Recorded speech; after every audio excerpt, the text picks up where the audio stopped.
Alhamdulillah kita gunakan di waktu yang mulia, di tempat yang mulia. Kita gunakan hal tersebut untuk mendapatkan kemuliaan di sisi Allah Subhanahu wa Ta'ala. Mudah-mudahan apa yang kita cita-citakan, apa yang kita niatkan ya, untuk duduk hadir di majelis ilmu, Allah Subhanahu wa Ta'ala semua kabulkan. Ya Allah Subhanahu wa Ta'ala kabulkan semua hajat-hajat kita, baik hajat dunia maupun hajat akhirat. Yang sakit disembuhkan oleh Allah, yang punya hajat dikabulkan oleh Allah Subhanahu wa Ta'ala. Alhamdulillah. Salah satu daripada tanda seorang hamba bersyukur kepada Rabb-Nya, kepada Tuhan-Nya, ketika ia menggunakan nikmat yang Allah Subhanahu wa Ta'ala berikan untuk taat kepada Allah. Kita diberikan nikmat sehat, kita diberikan umur panjang, badan sehat, afiat, ya. Terus waktu yang longgar kita gunakan untuk taat kepada Allah, untuk mencari ridha Allah, untuk mencari ridha Rasulullah. Itu merupakan salah satu daripada tanda bersyukur.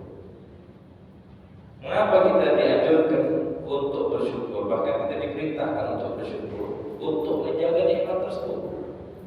Jadi kalau kita pengen ya, kita selalu diberi umur yang panjang, selalu diberi badan yang sehat, selalu diberi Allah SWT kemudahan dalam hidup, apapun itu ya, kalau kita ingin nikmat tersebut Allah Subhanahu wa Ta'ala langgengkan, Allah Subhanahu wa Ta'ala terus beri kepada kita, maka kita harus bersyukur. Salah satu daripada cara kita bersyukur kepada Allah ya, bagaimana caranya? Menggunakan nikmat tersebut tak lain dan tak bukan untuk taat kepada Allah. Ya. Kalau kita gunakan nikmat tersebut, kita semakin bersyukur, kita semakin taat kepada Allah, kita semakin sering hadir majelis ilmu, kita semakin sering sholat berjamaah, maka Allah SWT bahkan akan melebihkan daripada nikmat yang telah kita miliki. Sebaliknya, ketika seorang hamba diberi nikmat oleh Allah, diberi umur yang panjang, badan yang sehat, waktu yang longgar, semuanya ya, sampai-sampai kalau dia itu diizinkan, dia bahkan bisa duduk berjam-jam di masjid, tapi dia tidak mau. Nah, itu nikmat yang Allah Subhanahu wa Ta'ala berikan kepada seorang hamba, membuat hamba tersebut lupa dari Allah. Itu bukan nikmat, malah musibah. Ya, jadi jangan kita pikir itu nikmat, itu merupakan musibah. Dan orang yang ketika dia ketinggalan hal-hal yang bersifat taat ya, seperti sholat berjamaah, seperti hadir majelis ilmu, dia ketinggalan dari sholat berjamaah, atau dia kesiangan sholat subuhnya dan lain sebagainya. Ketika dia ketinggalan hal-hal tersebut, dia tidak sedih, dia tidak menyesal. Ya, ini salah satu musibah yang Allah SWT berikan kepada hambanya. Jangan pikir kita senang-senang saja. Ya, ada sebagian orang ya diberi oleh Allah SWT nikmat yang begitu banyak. Nikmat yang begitu banyak, harta melimpah, badan sehat, semuanya Allah SWT berikan kepada dia. Tetapi Allah SWT tidak beri dia rasa penyesalan ketika dia ketinggalan sholat berjamaah. Tetapi dia tidak diberi oleh Allah SWT rasa penyesalan ketika dia tidak hadir di majelis ilmu ya, dan lain sebagainya, tidak baca Quran dalam seharinya, tidak wirid, tidak zikir, tidak sholawat kepada Rasulullah SAW, tidak diberi kayak gitu. Ini merupakan bukan suatu nikmat, melainkan musibah. Makanya dikatakan oleh sebagian Arab itu mengatakan laisa musibah man tarakahul ahbab, walakin musibah man tarakahul dzunub. Karena suatu musibah yang seseorang itu ketinggalan orang-orang yang ia cintai. Kalau kita itu biasa musibah ya. Ada orang yang meninggal, itu sebulan timpa musibah. Kita ucapkan la ilaha illallah wa inna ilaihi raji'un, a'udzubillahi ajran. Itu sebulan ya, keluarganya meninggal, itu musibah. Musibah yang sebenarnya adalah antara orang-orang yang ketinggalan akan pahalanya, orang-orang yang ketinggalan taat ibadahnya kepada Allah SWT. Makanya dihafal dahulu zaman salafus saleh, orang misalnya kalau ada yang ketinggalan takbiratul ihram, sami'na. Nah, kita ini sekarang kadang sholat berjamaah, Masya Allah udah bagus. Tapi kadang kita melewatkan daripada takbiratul ihram sami'na. Takbiratul ihram itu pahalanya besar sekali. Wal fadlu fi takbiratul ihram, di dalam surat dikatakan wal fadlu fi takbiratul ihram. Salah satu sunnatus shalah, intisari dari salat apa?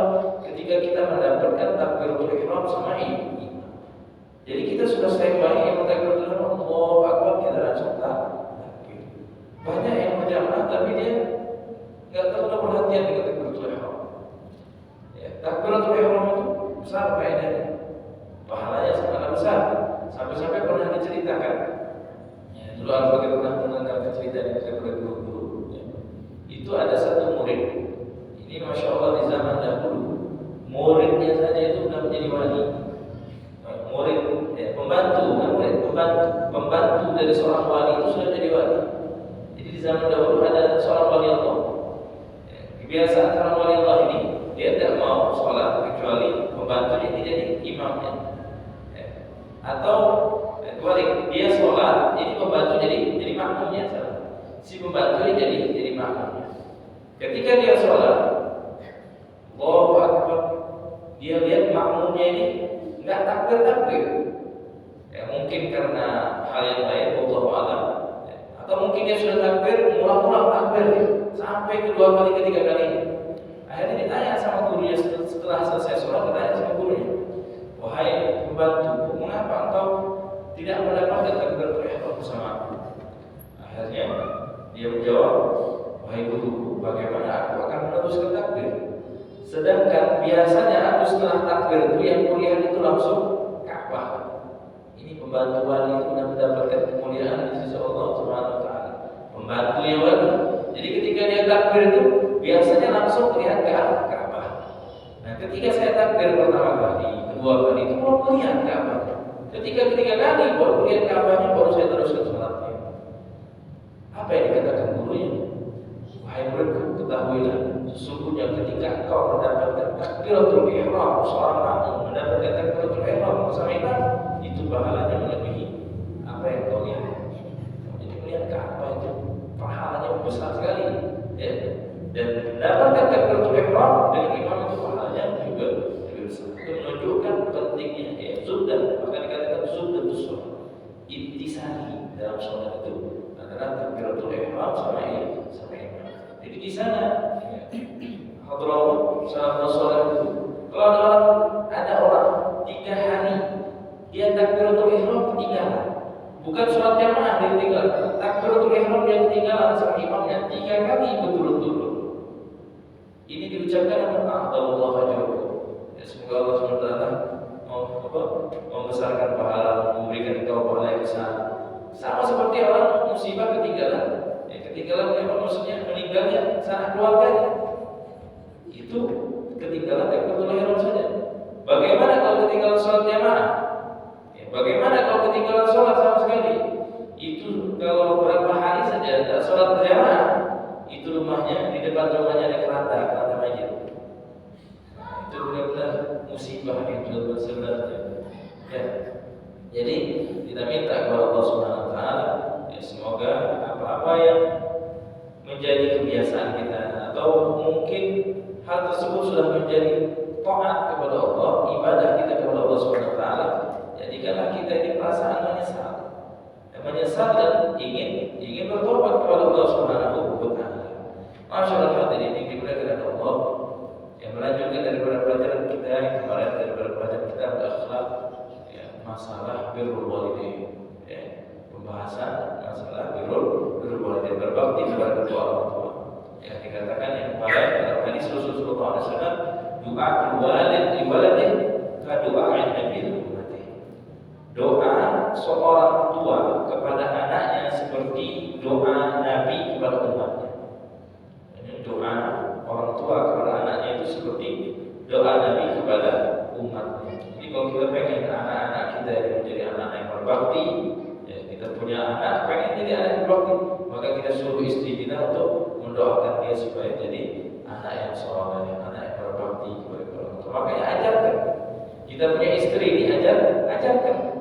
Jangan sekedar kita saja yang duduk hadir majelis ilmu, setelah kita hadir mendapatkan ilmu sudah lepas. Tidak. Kita punya istri, kita ajarkan. Kalau kita mau anak kita menjadi anak yang masya Allah, yang soleh, ini dia harus punya ibu yang soleh dulu. Karena ibu itu apa? Al-um tarbiyatul ula. Ibu itu adalah sekolah madrasatul ula pertama bagi seorang anak. Jadi kalau mau anaknya soleh, lihat dulu ibunya, kita harus ajarkan dulu ibunya. Pernah diceritakan itu ada satu orang, ini satu keluarga biasa-biasa semua, tapi dia punya anak jadi anak-anak yang soleh, jadi anak-anak yang berbakti kepada orang tua, jadi anak-anak yang sukses, masya Allah, semuanya berhasil.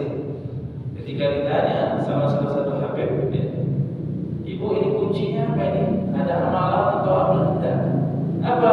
Ditanya ketika itu ibunya menjawab, setiap habis sholat aku mendoakan anakku supaya anakku mendapatkan ilmunya seperti Rasulullah, supaya anakku berakhlaknya seperti akhlak Rasulullah, beramal seperti amalnya Rasulullah. Meskipun jauh, misalnya kita mau meniru Rasulullah jauh, tetapi ketika si ibu ini mendoakan buat anaknya tadi, Allah SWT akan memperbagus akhlak anaknya, memperbagus ilmu dan keadaan si anak. Pernah diceritakan juga dalam kitab Dalilus Sa'ili. Dalilus Sa'ili diceritakan Nabi Allah Musa alaihissalam bertanya kepada Allah, ya Allah, arini rafiqi bil jannah, tunjukkan kepadaku temanku di surga. Kata Allah, nanti ketika engkau lewat di satu jalan ini ada satu pemuda, itu pemuda akan menjadi temanku di surga. Akhirnya ditunggu sama Nabi Allah Musa, ditunggulah pemuda itu, dituntut sama Nabi Musa, dituntut sampai ke rumahnya. Dilihat ini orang yang mengurus satu perempuan yang sudah tua renta, dia kasih makan, dia kasih diganti bajunya, diurus sama si pemuda. Akhirnya Nabi Allah Musa menatap pintu rumahnya dan bertanya kepada wahai pemuda, siapa kamu? Aku adalah fulan. Ditanya, apa amalan sehari-hari? Tidak ada, aku tidak punya amalan sehari-hari. Akhirnya Nabi Allah Musa ngomong sama pemuda, aku dia adalah Musa, Nabi Musa alaihissalam. Aku meminta kepada Allah untuk menunjukkan temanku di surga, dan Allah SWT menunjukkan bahwa engkau ini akan menjadi temanku di surga. Nah, aku bertanya, apa amalan kau? Aku tidak ada amalan. Aku teringat setiap ibuku sholat, ibuku itu mendoakan apa? Supaya aku ini menjadi teman Nabi Musa di surga. Jadi dia belum meninggal, tapi doanya sudah dikabulkan oleh Allah Subhanahu wa Ta'ala. Melewati Nabi Allah Musa dengan berkat doa si ibu. Jadi doa ibu ini Rasulullah dia kabul seperti doa Nabi kepada umatnya. Di kisah yang lain, di sini di dalam kisah Sultan Tingginya, kisah-kisah daripada menunjukkan seorang yang berbakti kepada orang tua. Karena Sayyidina Ismail bin Ibrahim alaihi salam ba'al walidain walamma balagha umruhu 13 sanah qala lahu abu. Nah, ini kita sebentar lagi akan masuk kepada Dzulhijjah, Idul Adha, yang kita kenal dengan hari raya Kurban. Yang awal mula ceritanya Nabi Allah Ismail itu yang diperintahkan oleh Allah kepada Nabi Ibrahim untuk disembelih. Nah, ini ceritanya salah satu hikmah yang bisa kita ambil adalah anaknya Nabi Allah Ismail ini itu berbakti kepada orang tua. Nur apa kata apa? Bapak walidain sangat berbakti kepada orang tua. Walamma balagha umruhu 13 sanah qala lahu. Ketika beliau ini mencapai umurnya 13 tahun, ayahnya berkata kepada Nabi Ismail, "Ya bunayya, inni ara fil manam anni adbahuka." Wahai anakku, aku melihat dalam mimpiku aku telah menyembelihmu. Fanzur madza. Maka bagaimana menurut pendapat ini? Adab seorang ayah kepada anaknya itu bertanya, bagaimana pendapat? Gala ya, apa yang dikatakan Nabi Ismail? Wahai ayahku, if'al ma tu'mar. Lakukanlah apa yang telah diperintahkan kepadamu. Lakukan apa yang diperintahkan Allah kepadamu, lakukan. Satajiduni insyaallah minas sabirin. Mudah-mudahan menjadikan orang-orang yang sabar. Semoga Allah SWT menjadikan kita ini termasuk orang-orang yang salah. Akhirnya apa? Famtathala Sayyidina Ibrahim amar Rabbi. Akhirnya Nabi Ibrahim menjalankan daripada perintah Tuhannya, perintah Allah Subhanahu wa taala, wa arada ayyazbaha ibnahu, dan ingin menyembelih daripada anaknya Nabi Ismail. Wa fi hadhihi sa'at al-jahiliyah dzakara Sayyidina Ismail ummah. Di saat-saat mau disembelih, Nabi Ismail itu teringat sama ibunya. Faqala li abihi, wahai ayahku, ahkim ribati hatta la attaliba waqshid anni thiyabi hatta la yusibaha syai'un min dami. Wahai ayahku, ikat aku sehingga aku tidak gerak-gerak, dan apa? Dan tutupilah diriku dari bajuku hatta la yusibaha syai'un min dami, sampai-sampai bajuku itu tidak terkena darah. Jadi maksudnya supaya ibunya tadi datang. Fatarahu ummi, kalau ibuku melihat, fa wajadta huznuha, kesedihan itu akan bertambah sedih. Ya, akan teringat bajunya tadi terkena darah. Jadi ketika melihat darah itu teringat Nabi Ismail sudah disebut nama Nabi Ibrahim. Wa qala Ummi salam. Ini pesan-pesan yang disampaikan sama Nabi Ismail kepada ayahnya sebelum dia disembelih, dan sampaikan kepada ibuku salam. Wa in ra'aita antarudda qamisi 'alaiha faf'al. Jika engkau melihat dia ingin mengembalikan gamisku, faf'al, maka lakukanlah. Fa inna dzalika fihi tasliyatun liqalbiha. Ya, kata Nabi Ismail, kalau dia ingin melihat gamisku, maka kembalikanlah kepada ibu. Tapi jangan sampai ada yang terkena darah. Kenapa demikian? Karena takut nanti ibunya semakin sedih. Kalau kasih gamis yang bersih saja, tidak apa-apa. Tasliyatun liqalbiha, untuk menenangkan hatinya. Wa dzikri liwalihi, dan dia ingat kepada anak. Fasallallahu ala jabir, Nabi Ibrahim menyegerakan, ditaruh di pinggir, wa asikin ala khalqi, ditaruh pisau itu di tenggorokannya. Walakin lam tu'athir fihi bi qudratillahi ta'ala. Tetapi ketika mau disembelih tidak memberikan sedikit pun apapun dengan takdir Allah Subhanahu wa taala. Wa fadahu Allah bi kabshin min al-jannah. Dan Allah Subhanahu wa taala ganti daripada Nabi Ismail tersebut apa? Seekor kambing dari surga. Fadabahu Sayyidina Ibrahim. Akhirnya disembelih sama Nabi Allah Ibrahim alaihissalam. Kalau kita lihat bagaimana bakti dan kesabaran Nabi Ismail atas perintah Allah Subhanahu wa taala yang diperintahkan kepada Nabi Ibrahim. Wa kaifa ibtitalu Sayyidina Ibrahim li amri, dan bagaimana menjalankan perintah Nabi Ismail, Nabi Ibrahim. Allah Subhanahu wa taala perintahkan kepada Nabi Ibrahim, diperintahkan sama Allah untuk menyembelih anaknya, dicanangkan sama Nabi Ibrahim. Kalau kita lihat sejarahnya, ini Nabi Ibrahim ini itu susah, mau punya anak itu susah. Sampai-sampai Nabi Ibrahim ini menikah lagi sampai punya anak Nabi Ismail. Ketika sayang-sayangnya sama anak, disuruh sembelih. Tadi kitab yang lain disebutkan Allah SWT salah satu hikmahnya menyuruh Nabi Ibrahim untuk menyembelih Nabi Ismail itu apa? Selain daripada peringatan Quran, ada hikmah yang lain apa? Itu salah satu daripada ghairatullah, cemburunya Allah kepada Nabi Ibrahim. Jadi ketika Nabi Ibrahim itu mendapat anak, itu senang sekali. Sama hal seperti kita, kalau kita punya anak itu namanya sering kita lihat, sering kita ajak main, sering kita. Ini Nabi Ibrahim lagi senang-senangnya, Allah SWT cemburu, ghirah. Allah SWT cemburu dan menyuruh kepada Nabi Ibrahim untuk menyembelih Nabi Ismail. Dilihat sama Allah, taatnya nih hambanya. Kalau kita ada satu barang yang mungkin kita sayang-sayangi, terus itu barang hilang, atau itu barang lenyap, rusak dan lain sebagainya, bagaimana rasanya? Ini Nabi Ibrahim diperintahkan Allah untuk menyembelih Nabi Ismail karena ghairatullah, cemburunya Allah kepada Nabi Ibrahim. Saking Allah SWT sayang kepada Nabi Ibrahim, Allah tak mau sayangnya Nabi Ibrahim itu dibagi dua kepada anaknya, maksudnya di situ. Wa tabatu fi hadhil bala'il mubin, dan ketetapan daripada peristiwa ini, makanya ada hari raya Kurban yang Allah SWT perintahkan kepada kita untuk menyembelih daripada hewan-hewan kurban. Dan cerita yang lain daripada birrul walidain, orang yang berbakti kepada yaitu Sayyidina Ali Zainal Abidin. Sayyidina Ali Zainal Abidin ini daripada cucu Rasulullah sallallahu alaihi wasallam, ya. Ini digelari Zainal Abidin, ya, perhiasannya seorang hamba. Maksudnya beliau ini tidak lepas dari amalannya. Setiap malam itu sholat sunnah 1000 rakaat. Setiap malam sholat sunnah 1000 rakaat. Beliau itu kalau sudah wudu mukanya sampai pucat. Kita ini kadang wudu sepanangan. Ya sholat harus khusyuk, wudu juga harus khusyuk. Ya.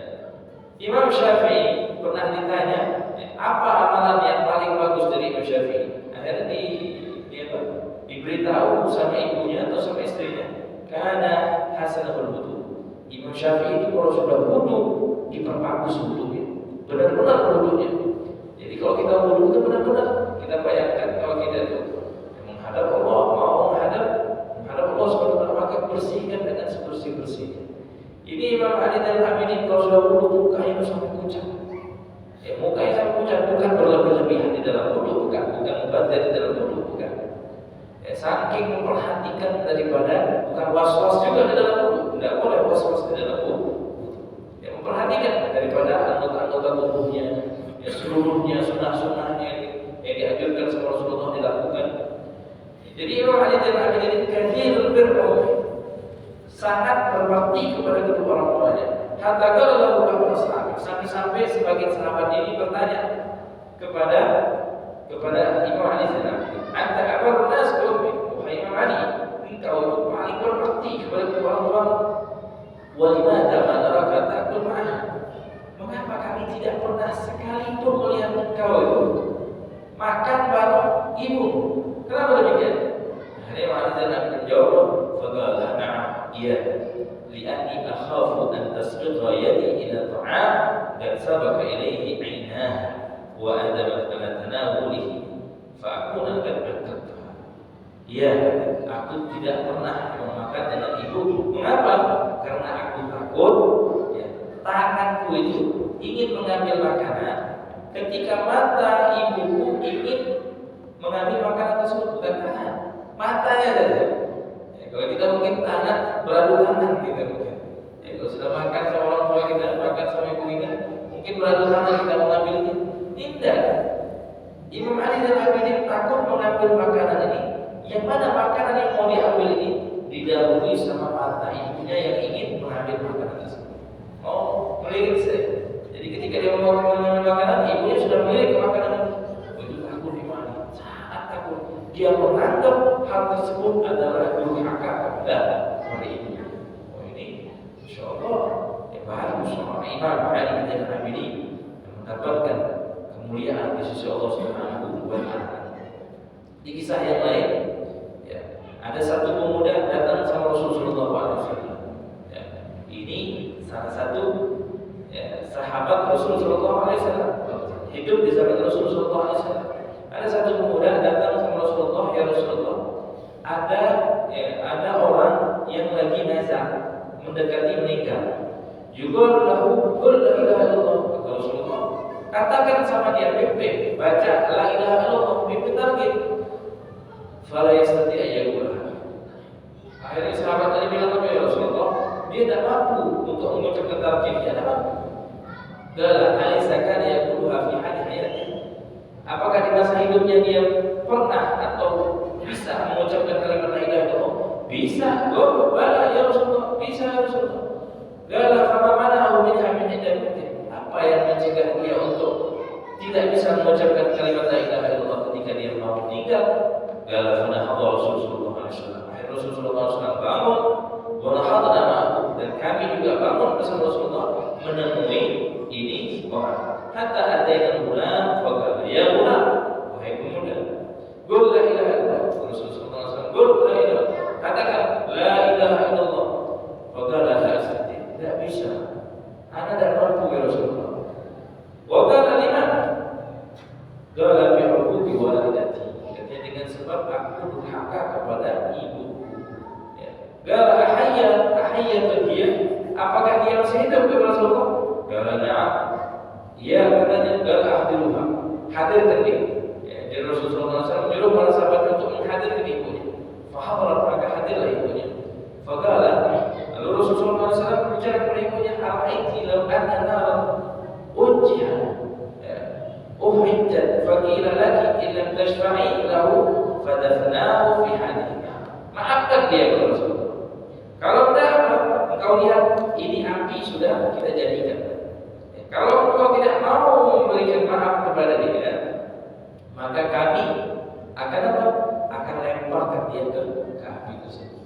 Qala idzan kuntu asyhadu. Ya Rasulullah, jangan ya Rasulullah, ini kita hebatnya kasih sayang orang tua itu kepada anaknya. Meskipun anaknya ini ceritanya ketika dia sudah menikah, dia lupa kepada ibunya. Dia lupa kepada ibunya sehingga tergoraslah hati ibunya, sakit hati ibunya, dia lupa akan ibunya. Ketika itu dia suruh minta maaf, tidak mau, ibunya tidak mau maafin. Tidak mau maafin, akhirnya ini mau dilemparkan, dia tidak tega. Tidak tega kalau anaknya dilemparkan ke api. Idzan kuntu asyhadu. Kalau sekarang aku akan berikan dia syafaat, aku akan beri dia pertolongan. Qala fashhidillah wa ashhidina. Kalau Rasulullah SAW ngomong apa? Fashhidillah. Aku bersaksi bahwa Allah Subhanahu wa taala wa ashhidina, dan kami saksikan sesungguhnya ibunya anaki qadraditi anhu telah meridhoinya. Faqala Allahumma inni usyhidu. Rasulullah SAW berdoa, ya Allah, saksikanlah wa usyhidu Rasulullah. Saksikan Rasulnya ani qadraditi anni bini. Nah, ini ibunya ngomong. Ibunya ngomong apa? Ani qadraditi anni bini. Aku telah ridho kepada anakku. Faqala ya berat.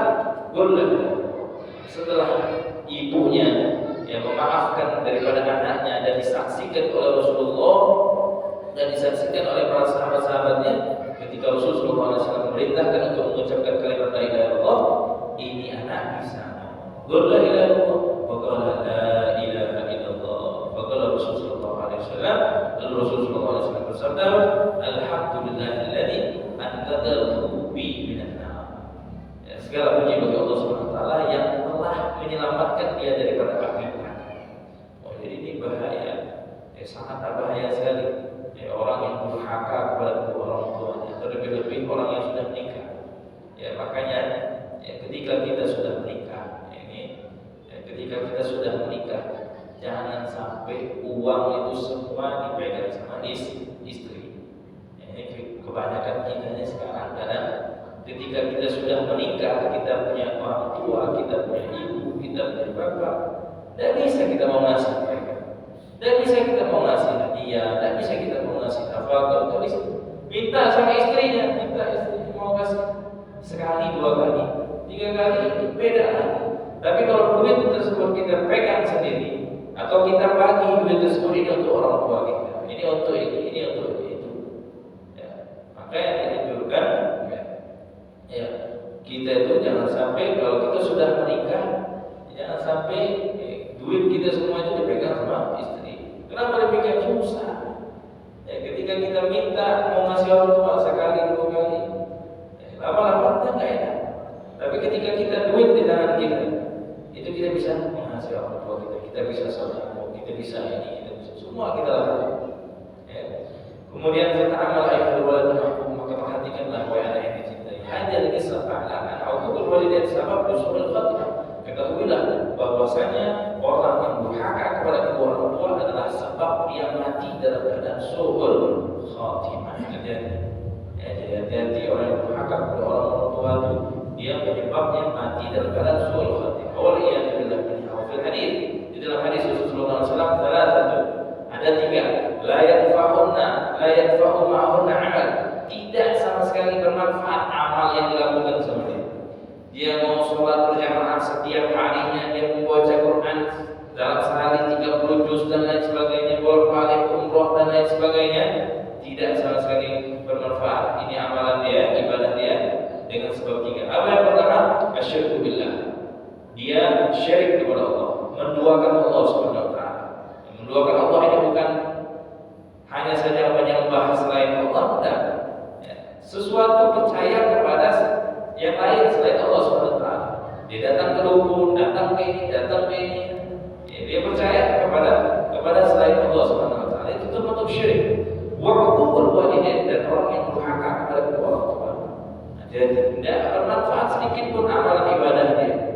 Wal firar min az-zahab, dan orang yang lari daripada peperangan.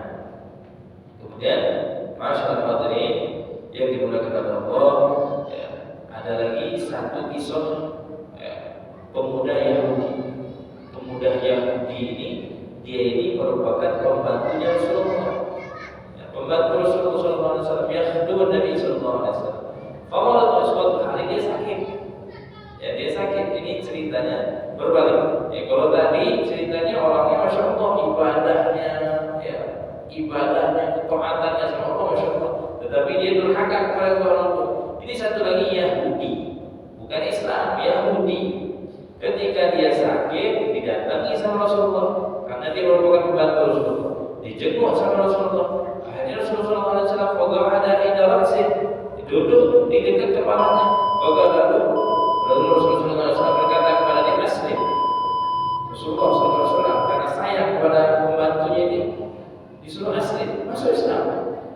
Karena dia saking berbakti pada kedua orang tuanya, kepada ayahnya, dia pandang ayahnya.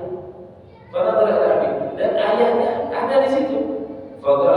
Ayahnya bilang apa? Nanti Abul Qasim, taati Abul Qasim, taati Nabi Muhammad, taati Rasulullah. Fa'aslama, akhirnya dia masuk Islam. Fakharaja Nabi sallallahu alaihi wasallam wa yaqul alhamdulillahilladzi anqadhahu minan nar. Ketika dia disuruh sama ayahnya untuk taat kepada Rasulullah, Rasulullah sallallahu alaihi wasallam mengatakan alhamdulillah, segala puji bagi Allah yang telah menyelamatkan dia daripada api neraka. Fanzur, kita lihat kaifa kana hadzal ghulam barran bi abi. Dia ini anak, dia Yahudi, tetapi dia sangat berbakti kepada ayahnya. Hatta qabla wafatih, sampai sebelum wafatnya saja. Kalau kita mikir logika kita, sebelum wafat ini sudah masuk Islam, masuk surga dia, tapi tidak tahu. Dia saking mau berbakti kepada ayahnya, dia tanya ayahnya, bagaimana? Ayahnya bilang taat Abul Qasim, taat Nabi Muhammad, ya, baru dia mentaati daripada Rasulullah SAW. Wa bidzalika waffaqallah lil Islam. Dengan hal itulah, dengan dia berbakti kepada kedua orang tua, maka Allah Subhanahu wa taala, ya, memberikan dia taufik untuk masuk Islam fi akhir lahdatin min umri.